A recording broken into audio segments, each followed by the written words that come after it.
warahmatullahi wabarakatuh. Okey, untuk hari ini kita akan tengok gabungan transformasi. Okey, sebelum kita masuk topik gabungan transformasi, kita buat ulang kaji sikit. Okey, transformasi ada 4 jenis, iaitu translasi. Okey, kita ada translasi, pantulan, pembesaran dan putaran. Okey, ini awak dah belajar sebenarnya masa form tu, iaitu bab transformasi. Okey, translasi, kita tengok apa yang dikatakan dengan translasi. Ini simbol translasi X, Y. Okey, X boleh jadi positif, X boleh jadi negatif. Sama juga dengan Y. Y boleh jadi positif, Y boleh jadi negatif. Okey, kalau positif maksudnya X bergerak ke kanan. Okey, kalau X ialah negatif, X bergerak sebelah kiri. Okay, Y kalau positif maksudnya Y bergerak ke atas. Kalau Y negatif, Y bergerak ke bawah. Okey, contoh cikgu ada. Okey, contoh cikgu ada negatif 2 dengan 3. Apa maksud negatif 2 dengan 3? Okey, dia bergerak 2 unit ke kiri. Kenapa ke kiri? Sebab dia negatif, dan 3 unit ke atas. Itu maksudnya. Ini ialah translasi yang paling banyak-banyak ni. Translasi paling senang sebenarnya. Okey, yang kedua kita ada pantulan. Okey, pantulan maksudnya macam awak tengok pada cermin. Okey, tengok pada garis apa. Garis apa ini maksudnya ialah paksi pantulan. Okey, paksi pantulan.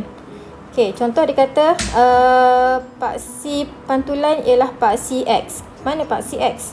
Okey, ini paksi X. Okey, ini paksi X.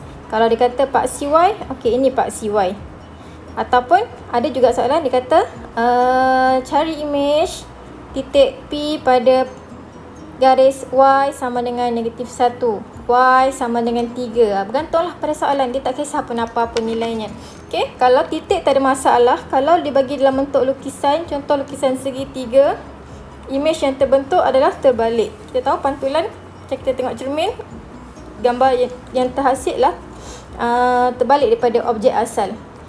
Okey, yang ketiga pembesaran.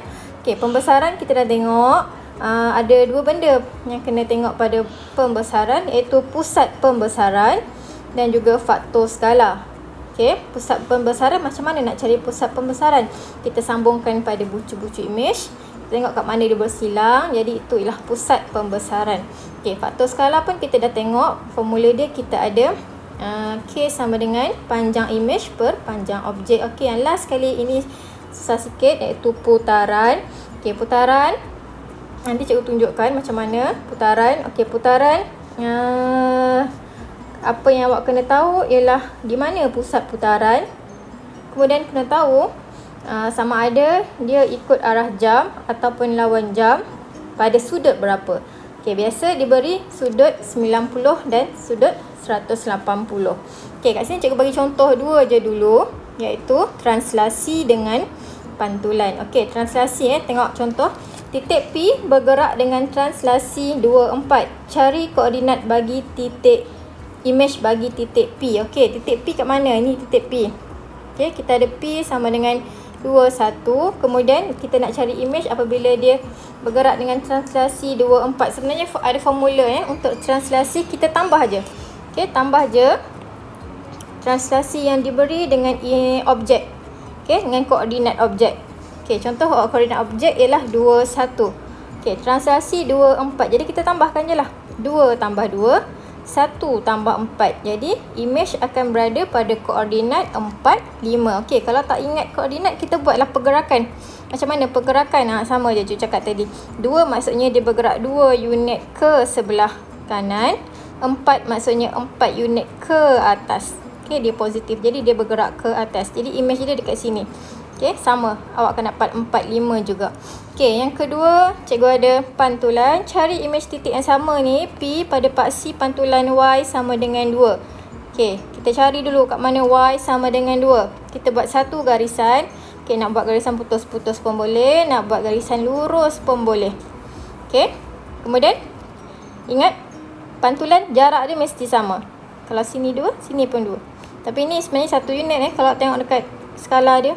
Jadi imej dia yang terhasil ialah